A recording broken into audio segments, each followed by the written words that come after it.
This is Chanel Bunger with the Becker Business Minute, Becker Private Equity Podcast, and today I have with me regular guest Matt Wolf, healthcare senior analyst and national healthcare business valuation leader at RSM.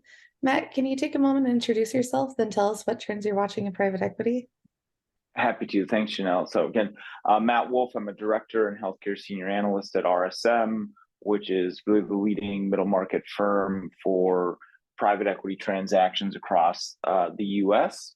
So I get the distinct pleasure of working with a lot of our sponsors and teams across ecosystems, and particularly healthcare is kind of my focus, but also as an analyst looking at a little bit of a broader trend to see what's out there and how we can provide data and viewpoint to clients. And one thing we've been watching as the private equity funding environment continues to adjust to the new interest rate environment is private credit. And so, over the past few years, most private credit funds have really been kind of replenished by runoff, right? So we have platforms, portfolio companies that change hands or refinance, and money from those deals goes to finance new private credit. And the sort of total balance or total amount of private credit hasn't grown significantly over the past few years, not like it has in previous cycles. And there's some concern amongst sponsors and other deal makers that as transaction volume slows down, will we continue to see runoff replenish private credit? What does that do to liquidity and covenants and just financing, getting deals done going on in the future, which is kind of one side of this argument. But then balancing that with the fact that perhaps we'll see a return to more new money flowing into private credit, right? As LPs or other investors look and view private credit as a more attractive investment as those rates continue to rise. Will they reevaluate how much money goes into maybe private credit versus private equity versus public markets? I think there's some uncertainty there. Everybody has a different viewpoint. We've had some pretty interesting conversations over the past few weeks on this, and I think the knock-on effects for deal making will be pretty important. Private credit is going to continue to be an important part of how deals get done, and certainly the terms will affect how those deals get done, and the rates will affect private equity exits and cash on cash returns. But there's a lot to sort out as the dust settles on the interest rate environment.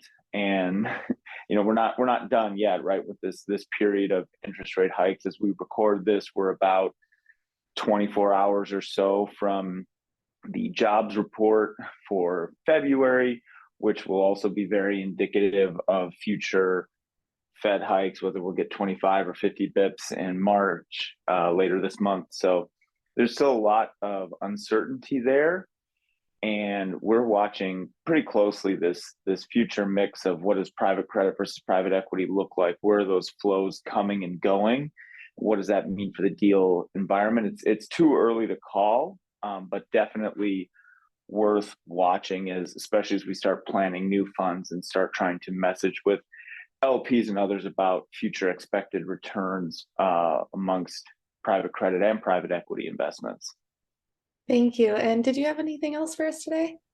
Oh man, we could record for hours and hours, but yeah, that's kind of a big topic that we've been looking at. I mentioned a little bit with the interest rate environment and what the Fed might do. We're all waiting for the jobs report on Friday. That'll be a big key into just how hawkish the Fed will continue to be. But the other important point that we're having a lot of conversations with our clients around is the economic cycle will come to an end, and that's kind of almost intentional through the monetary policy, cooling down the economy, an end of the economic cycle. But this kind of forthcoming recession will will look different, right? It's not going to be certainly not as deep as the prior ones that were caused by kind of exogenous events like the pandemic or the global financial crisis.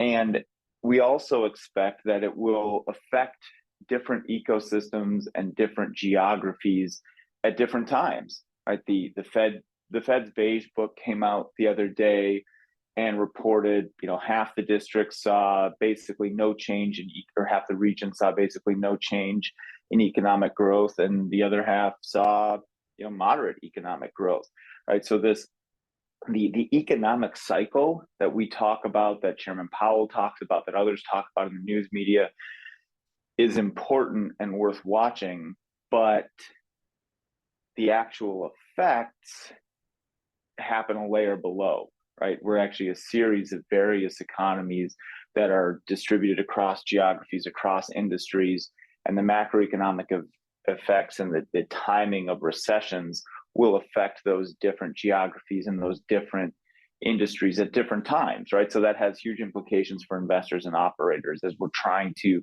read the macroeconomic tea leaves and determining, okay, what does a 50 basis point hike in March mean for me if I'm a manufacturer in Tennessee versus a primary care roll-up working in the Midwest? And there are different implications, and it's important to understand that and go one level below what we're reading in the majority of the financial press.